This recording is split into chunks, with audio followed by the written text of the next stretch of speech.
جی کتاب صلات شروع ہو رہی ہے ہماری طہارت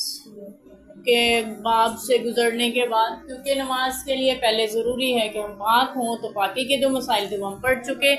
اور اس کے لیے اب ہم پڑھ رہے ہیں نماز کی فرضیت کے حوالے سے۔ نبی پاک صلی اللہ علیہ وسلم نے جو معراج فرمائی اس کے بارے میں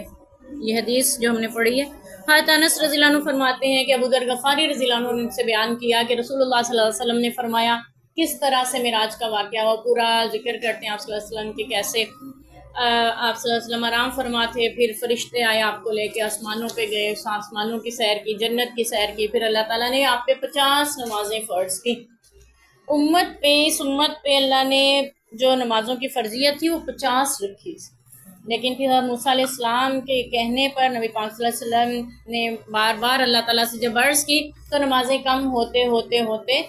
5 رہ گئیں، اور پھر یہ بھی فرمایا گیا کہ آپ کی امت 5 نمازیں پڑھے گی، اللہ ان کو اجر 50 کا عطا کریں گے۔ اس امت پہ اللہ تعالیٰ نے کتنی بڑی فضیلت اس امت کو عطا کی ہے کہ نمازیں آپ 5 پڑھتے ہیں اور اجر 50 کا پاتے ہیں، کیونکہ اس امت کے لیے ایک نیکی کے بدلے 10